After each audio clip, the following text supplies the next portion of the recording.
Good morning all of you. मैं Kamlesh sir एक बार फिर अपने यूट्यूब चैनल एग्ज़ाम 21 के प्लेटफॉर्म पर। तो हम लोग जो एग्ज़ाम स्पेशल का क्लास प्रारंभ किए हैं उसको हम लोग आगे बढ़ाते हैं। इस भाग में हम लोग सविनय अवज्ञा आंदोलन सविनय अवज्ञा आंदोलन 1930 के बारे में टू दी पॉइंट डिस्कस करेंगे। आपके एग्ज़ाम के लिए जितने भी इम्पॉर्टेंट पॉइंट हैं उन सभी पॉइंट्स को हम लोग देखेंगे। ओके, तो आइए हम लोग शुरू करते हैं टॉपिक सविनय अवज्ञा आंदोलन। तो इस सविनय अवज्ञा आंदोलन के बारे में हम लोग देखते हैं कि सविनय अवज्ञा आंदोलन 1930 में चलाया गया और इस सविनय अवज्ञा आंदोलन का नेतृत्व टू दी पॉइंट में आप लोगों को बता रहा हूँ, ध्यान रखिएगा आप लोग। फिर इस क्लास के बाद आप लोगों को डिटेल में पढ़ाऊंगा, अच्छे से और समझा करके मैं पढ़ाऊंगा, ध्यान रखिएगा। अभी आप लोगों का एग्जाम है टू दी पॉइंट, जैसे एग्जाम में क्वेश्चन पूछे जा रहे हैं बेस आधार उसी को बना करके मैं आप लोगों को पढ़ा रहा हूँ। ओके, ध्यान रखिएगा। तो सविनय अवज्ञा आंदोलन कब चला? 1930 में आपके एग्जाम में पूछा जाता है। इस सविनय अवज्ञा आंदोलन का नेतृत्व किसने किया था? महात्मा गांधी ने किया था। ओके, या गांधी जी ने किया था, इस बात को ध्यान रखिएगा। और गांधी जी द्वारा भारत में चलाया गया पहला सत्याग्रह चंपारण था। आप लोगों को पढ़ा चुके हैं, पीछे का क्लास आप लोग अवश्य देख लीजिएगा, वीडियो अवश्य देख लीजिएगा और चैनल हमारा एग्जाम 21 आप लोग सब्सक्राइब कर लीजिएगा, जिससे कि वीडियो का नोटिफिकेशन आपको तुरंत मिल जाए। और आपका कोई क्वेश्चन होगा तो 76180253 और 04 यह कॉन्टैक्ट नंबर भी है, मेरा व्हाट्सअप नंबर भी है। आप लोग इस पर संपर्क कर सकते हैं या व्हाट्सअप के माध्यम से भी अपने प्रश्न का आंसर, क्वेश्चन का आंसर जान सकते हैं। ओके, तो यह सविनय अवज्ञा आंदोलन 1930 तो हम लोगों ने डिस्कस किया कि इस आंदोलन का नेतृत्व गांधी जी द्वारा किया गया था 1930 में। अब गांधी जी द्वारा भारत में चलाया गया पहला जो आंदोलन था वह चंपारण सत्याग्रह था 1917 और वह बिहार में था पहला आंदोलन। तो 1917 से लेकर के गांधी जी 1930 तक अब भारतीय राष्ट्रीय आंदोलन के एकदम शिखर पर, पीक पॉइंट पर गांधी जी पहुंच गए थे। और अब ब्रिटिश सरकार गांधी जी से बहुत ही डरे सहमे थी कि गांधी जी अहिंसात्मक, इसीलिए गांधी जी अहिंसात्मक आंदोलन पर बल देते थे कि अगर आंदोलन में हिंसा हो जाएगी तो ब्रिटिश सरकार बलपूर्वक उस आंदोलन को कुचल देगी, दबा देगी और उसमें पार्टिसिपेट करने वाले जो नेता हैं उनको जेल में बंद कर देगी और इसके बाद उन पर मुकदमा चला करके उन्हें फांसी की सजा दे देगी। इसलिए जो लक्ष्य था गांधी जी का कि भारत को आज़ाद कराना या फिर अंग्रेजों से मुक्ति पाना, भारत को दिलाना, अंग्रेजों से भारत को मुक्ति दिलाना, यह अपने उद्देश्य में सफल नहीं हो पाते। इसलिए गांधी जी ने हिंसा को आधार नहीं बनाया या हिंसा को आंदोलन का माध्यम नहीं बनाया। अहिंसा को गांधी जी ने अपने आंदोलन का माध्यम बनाया या अहिंसा पर इन्होंने विशेष बल दिया। ओके, तो 1930 में सविनय अवज्ञा आंदोलन, और यह आंदोलन जो 1930 में गांधी जी द्वारा चलाया गया था सविनय अवज्ञा आंदोलन, यानी विनय पूर्वक हम लोग, यानी गांधी जी का कहना था कि हम अब वह स्थिति प्राप्त कर लिए हैं कि ब्रिटिश सरकार के कानूनों की अवहेलना हम करेंगे, और वह भी बलपूर्वक नहीं, वह भी विनय पूर्वक। ध्यान रखिएगा, आज भी गांधी जी बलपूर्वक कोई कार्य करने के पक्ष में नहीं थे, क्योंकि ब्रिटिश सरकार के सामने गांधी जी के पास या भारतीयों के पास उतनी शक्तिशाली सेना नहीं थी कि ब्रिटिश सरकार का मुकाबला किया जा सके। इसलिए विनम्रता के साथ गांधी जी आंदोलन को आगे बढ़ाते थे। ध्यान रखिएगा आप लोग। तो आगे हम लोग बढ़ते हैं। तो गांधी जी ने 1930 में सविनय अवज्ञा आंदोलन प्रारंभ किया और इस आंदोलन को भारतीय राष्ट्रीय कांग्रेस द्वारा स्वीकृति भी मिल गई थी। तो गांधी जी यह आंदोलन चलाने से पहले 11 सूत्री मांगे वायसराय लॉर्ड इरविन, तात्कालिक वायसराय थे, ध्यान रखिएगा, लॉर्ड इरविन, बार बार एग्जाम में पूछता है आपसे, लॉर्ड इरविन के समक्ष 11 सूत्री मांग पत्र उन्होंने पहले रखा गांधी जी ने कि भाई ये हमारी मांग है, आप इसको स्वीकार कर लें तो मैं सविनय अवज्ञा आंदोलन नहीं चलाऊंगा। ओके, और वह मांगे थी, यहाँ पर हमने लिख दिया है। नंबर 1, भू राजस्व 1/2 किया जाए, यानी भू राजस्व में 50% की कमी की जाए या आधा किया जाए। ओके, तो नंबर 1 है भू राजस्व को 1/2 किया जाए या 50% की कमी की जाए। नंबर 2 है 1 शिलिंग 4 पेंस के बराबर हो। शिलिंग मुद्रा थी, ध्यान रखिएगा, 1 शिलिंग 4 पेंस के बराबर हो।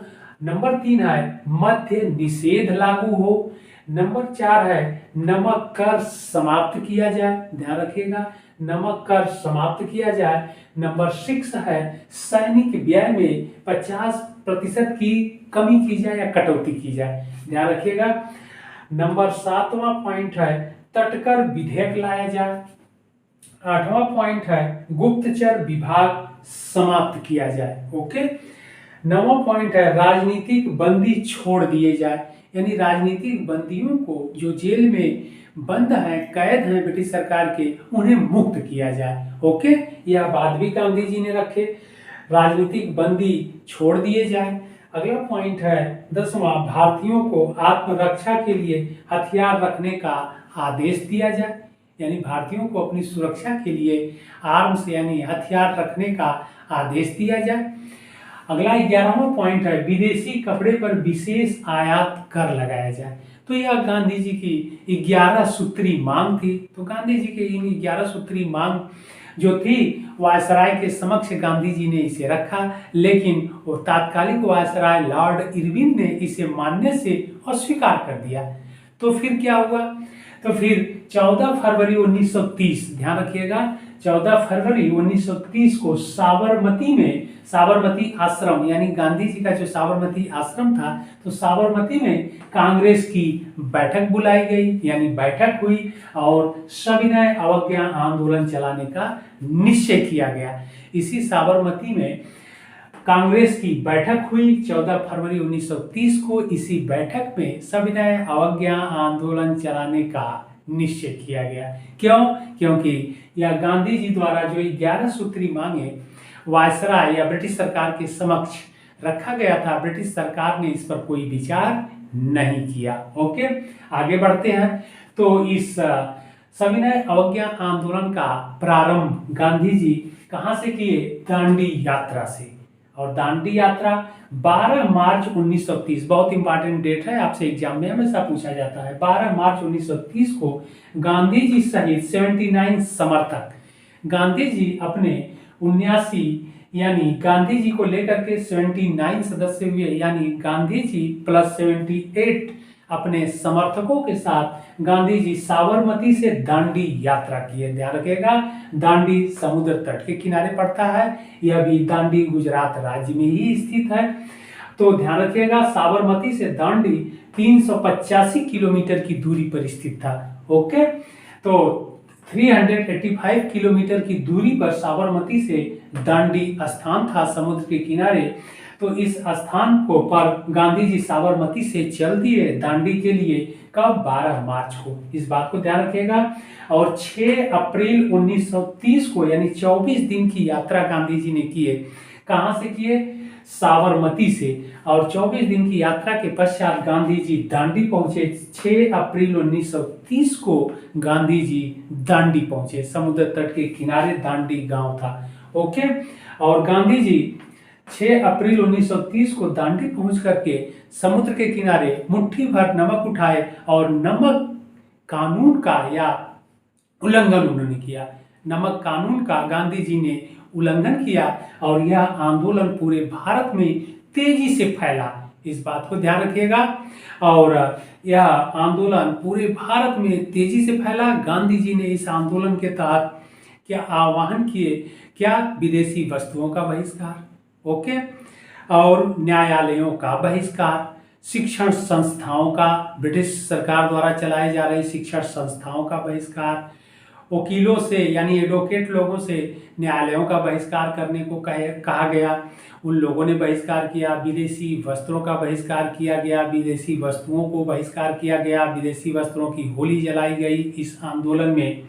और कर न देने का भी आह्वान किया गया भारतीय किसानों से कि ब्रिटिश सरकार को भू राजस्व यानी लगान अदा न किया जाए। ओके, मद्यपान निषेध की घोषणा की गई।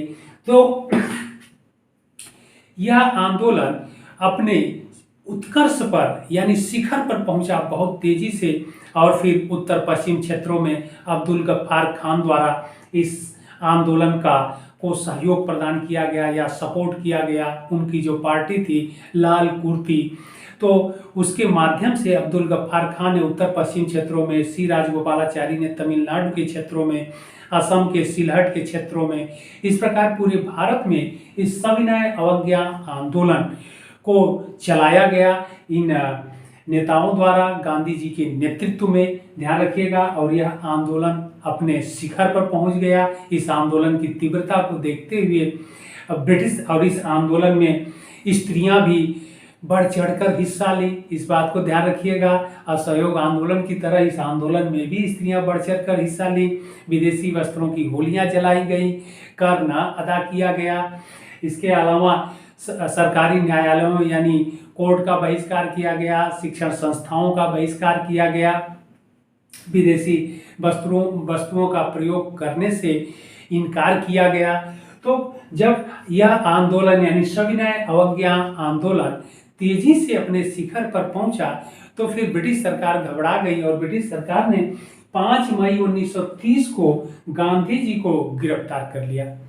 इस आंदोलन की तीव्रता यानी सविनय अवज्ञा आंदोलन की तीव्रता को देखते हुए ब्रिटिश सरकार गांधी जी को अरेस्ट कर ली 5 मई 1930 को।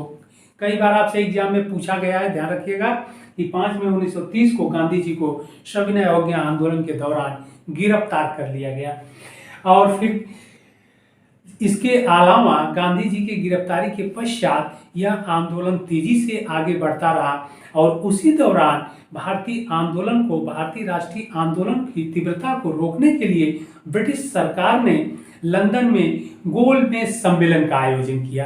ये बात ध्यान रखिएगा, गोलमेज सम्मेलन का आयोजन किया और प्रथम गोलमेज सम्मेलन की घोषणा सितंबर 1930 से जनवरी 1931 तक चला कर दी गई कि प्रथम गोलमेज सम्मेलन सितंबर 1930 में तो कर दिया गया। तो इस प्रथम गोलमेज सम्मेलन का भारतीय राष्ट्रीय कांग्रेस द्वारा बहिष्कार किया गया, जबकि ब्रिटिश सरकार यह चाहती थी कि सविनय अवज्ञा आंदोलन को स्थगित कर दिया जाए, समाप्त कर दिया जाए और कांग्रेस इस गोलमेज सम्मेलन में पार्टिसिपेट करे यानी भाग ले और फिर राष्ट्रीय आंदोलन को रोक दिया जाए। ओके, और इनकी समस्या इस गोलमेज सम्मेलन में या कांग्रेस पार्टी चले और भारत की अन्य राजनीतिक पार्टियां चले और अपना मत इस गोलमेज सम्मेलन में रखे और उसमें किसी एक निष्कर्ष पर पहुंचा जाए, यह ब्रिटिश सरकार की रणनीति थी। लेकिन भारतीय राष्ट्रीय कांग्रेस प्रथम गोलमेज सम्मेलन का बहिष्कार किया, इसमें भारतीय राष्ट्रीय कांग्रेस ने भाग नहीं लिया। लेकिन इसके अलावा मुस्लिम लीग, डॉक्टर भीमराव अंबेडकर इत्यादि लोगों ने प्रथम गोलमेज सम्मेलन में भाग लिया और यह गोलमेज सम्मेलन का आयोजन लंदन में किया गया था। इस बात को ध्यान रखिएगा, हमेशा एग्जाम में पूछता है। तो फिर जब प्रथम गोलमेज सम्मेलन का भारतीय राष्ट्रीय कांग्रेस पार्टी द्वारा बहिष्कार किया गया तो ब्रिटिश सरकार ने गांधी जी को जेल से मुक्त करने यानी रिहा करने का निर्णय लिया और गांधी जी के साथ यानी भारतीय राष्ट्रीय कांग्रेस के साथ समझौता कर गोलमेज सम्मेलन में भाग लेने के लिए राजी करने पर विचार किया। ओके, इसी उद्देश्य को ध्यान में रखते हुए 26 जनवरी 1931 को गांधी जी को जेल से रिहा कर दिया गया। यानी ब्रिटिश सरकार द्वारा गांधी जी को 26 जनवरी 1931 को जेल से रिहा कर दिया गया और फिर दिल्ली में गांधी इरविन पैक्ट हुआ यानी समझौता हुआ। तो दिल्ली में तात्कालिक वायसराय लॉर्ड इरविन और गांधी जी के मध्य एक समझौता हुआ। यह समझौता 5 मार्च 1931 को हुआ। तो इस समझौते के तहत गांधी जी 5 मार्च 1931 यानी दिल्ली समझौते गांधी इरविन पैक्ट के तहत गांधी और इरविन समझौते के तहत गांधी जी ने सविनय अवज्ञा आंदोलन को स्थगित कर दिया और गोलमेज सम्मेलन में भाग लेने के लिए राजी हो गए। ओके, तो गांधी जी के भारतीय राष्ट्रीय कांग्रेस पार्टी की तरफ से गांधी जी द्वितीय गोलमेज सम्मेलन में भाग लेने के लिए कहाँ गए? लंदन गए यानी इंग्लैंड गए और फिर द्वितीय गोलमेज सम्मेलन द्वितीय गोलमेज सम्मेलन जो लंदन में हुआ, तीनों गोलमेज सम्मेलन लंदन में ही हुए, इस बात को ध्यान रखिएगा, जो आपसे एग्जाम में बार बार पूछा जाता है। तो गांधी जी कांग्रेस पार्टी के तरफ से भाग लेने वाले एकमात्र नेता थे पार्टी की तरफ से। तो द्वितीय गोलमेज सम्मेलन में गांधी जी जाकर के इसमें भाग लिए और यह द्वितीय गोलमेज सम्मेलन 7 सितंबर से 1 दिसंबर 1931 तक चला। ध्यान रखिएगा, इस गोलमेज सम्मेलन में गांधी जी भाग लिए, लेकिन गांधी जी और मुस्लिम लीग के नेता मोहम्मद अली जिन्ना और इसके बाद डॉक्टर भीमराव अंबेडकर, इन लोगों ने अपने अपने पक्ष रखे, जिससे गांधी जी बहुत दुखी हुए। इसलिए द्वितीय गोलमेज सम्मेलन बिना किसी समझौते के ही समाप्त हो गया, या बिना किसी निर्णय के। आप लोग ऐसे समझ लीजिए कि द्वितीय गोलमेज सम्मेलन बिना किसी निर्णय के ही समाप्त हो गया, क्योंकि भीमराव अंबेडकर साहब दलित मुद्दों को लेकर के अपने बात पर अड़े थे और मुस्लिम लीग पार्टी जो है मुस्लिम वर्ग को लेकर के अपने निर्णय पर अड़िग थी, इसलिए किसी भी निर्णय पर नहीं पहुंचा जा सका और द्वितीय गोलमेज सम्मेलन बिना किसी निर्णय के समाप्त हो गया। इस बात को ध्यान रखिएगा आप लोग। और द्वितीय गोलमेज सम्मेलन लंदन में हुआ था और यह सेंट जेम्स पैलेस में यह सम्मेलन चला था, इस बात को ध्यान रखिएगा। तो इसके बाद गांधी जी वापस आए, लंदन से भारत लौट आए और फिर इसके बाद उन्होंने भारतीयों से कहा कि मैं खाली हाथ लौटा हूं, यानी द्वितीय गोलमेज सम्मेलन बिना किसी निर्णय के समाप्त हो गया, इसलिए मैं खाली हाथ लौटा हूं। और फिर गांधी जी इस सविनय अवज्ञा आंदोलन को प्रारंभ करने का निर्णय किए, क्योंकि स्थगित करके गए थे, रोक करके गए थे, ओके, कि वहां पर अगर समझौता हो जाएगा तो सविनय अवज्ञा आंदोलन को हम समाप्त कर देंगे। लेकिन गांधी जी भारत जब वापस आ गए तो फिर सविनय अवज्ञा आंदोलन 3 जनवरी 1932 को पुनः उन्होंने प्रारंभ किया, ओके। 3 जनवरी 1932 को सविनय अवज्ञा आंदोलन गांधी जी भारत आकर के पुनः प्रारंभ किए, लेकिन दूसरी बार आंदोलन में वह गति और तीव्रता नहीं आ पाई। क्यों? क्योंकि इस बार भारतीय जनता में उतना जोश नहीं था जितना जोश पहली बार था, और भारतीय यह सविनय अवज्ञा आंदोलन में जो भारतीय जनता का जो जन सैलाब था वह जो पहले जैसा नहीं रह गया। इसलिए गांधी जी 7 अप्रैल 1934 को इस सविनय अवज्ञा आंदोलन को स्थगित कर दिए, ओके। तो यही इसका सविनय अवज्ञा आंदोलन है। और फिर तृतीय गोलमेज सम्मेलन, ध्यान रखिएगा, 17 नवंबर से 24 दिसंबर 32 तक चला। तो इन तीनों को आप लोग देख लीजिएगा, आपसे एग्जाम में हमेशा पूछा जाता है कि प्रथम गोलमेज सम्मेलन कब से कब तक चला, तो सितंबर 30 से जनवरी 31 तक चला। द्वितीय गोलमेज सम्मेलन 7 सितंबर से 1 दिसंबर 31 तक चला, और तृतीय गोलमेज सम्मेलन 17 नवंबर से 24 दिसंबर 32 तक चला। यह तीनों गोलमेज सम्मेलन है, ध्यान रखिएगा। और द्वितीय गोलमेज सम्मेलन में भारतीय राष्ट्रीय कांग्रेस पार्टी की ओर से गांधी जी ने भाग लिया था, लेकिन कोई निर्णय नहीं निकल सका, इस बात को आप ध्यान रखिएगा। फिर गांधी जी लंदन से वापस आए और सविनय अवज्ञा आंदोलन को फिर से प्रारंभ किए 3 जनवरी 1932 को, लेकिन इस आंदोलन में वह गति अथवा तीव्रता नहीं रही। जनता भी इस बार उतने उल्लास के साथ इसमें भाग नहीं ली, इसलिए गांधी जी 7 अप्रैल 1934 को सविनय अवज्ञा आंदोलन स्थगित कर दिए, ओके। तो इस बात को ध्यान रखना है। लेकिन इसमें सविनय अवज्ञा आंदोलन से भारतीयों को क्या मिला, भारतीय राष्ट्रीय कांग्रेस पार्टी को क्या मिला, गांधी जी को क्या मिला? गांधी जी को सबसे बड़ी बात यह थी कि अभी तक ब्रिटिश सरकार भारतीयों को अपने से निम्न समझती थी, नीचा समझती थी, ध्यान रखिएगा आप लोग। लेकिन इस सविनय अवज्ञा आंदोलन के द्वारा सबसे बड़ी चीज भारतीयों को मिल गई, वह कि ब्रिटिश सरकार अब बराबरी का दर्जा दे दी। ध्यान रखिएगा कि भारतीयों को बुला करके बराबरी का दर्जा दे करके उन्हें उनसे वार्तालाप कर रही है, समझौता कर रही है, ओके। तो यह गांधी जी की सबसे बड़ी या महत्वपूर्ण बात रही या गांधी जी की शक्ति का यह एहसास ब्रिटिश सरकार को हो गया था, इसीलिए गांधी जी को ब्रिटिश सरकार ने बराबरी का दर्जा दिया। ओके, और उन्हें जेल से रिहा करके उनसे समझौता किया और गोलमेज सम्मेलन में भाग लेने के लिए गांधी जी को राजी किया और लंदन में ब्रिटिश प्रधानमंत्री के समक्ष बैठ करके और वायसराय के साथ बैठ करके गांधी जी ने वार्ता किया। तो यह इस आंदोलन द्वारा सबसे जो बड़ी बात भारतीयों को यह मिली कि ब्रिटिश सरकार अब भारतीयों को बराबरी का दर्जा देने लगी। तो यह महत्वपूर्ण पॉइंट थे, ध्यान रखिएगा आप लोग। एक बार मुख्य बातें आप लोगों को फिर बता देते हैं। सविनय अवज्ञा आंदोलन 1930 में चलाया गया। इसका नेतृत्व गांधी जी द्वारा किया गया। गांधी जी ने 11 सूत्री मांगे वायसराय इरविन के समक्ष रखा, लेकिन लॉर्ड इरविन यानी वायसराय ने इस पर ध्यान नहीं दिया, इसलिए गांधी जी द्वारा सविनय अवज्ञा आंदोलन चलाया गया और सविनय अवज्ञा आंदोलन का प्रारंभ दांडी यात्रा से किया गया। दांडी यात्रा 12 मार्च 1930 को प्रारंभ की गई।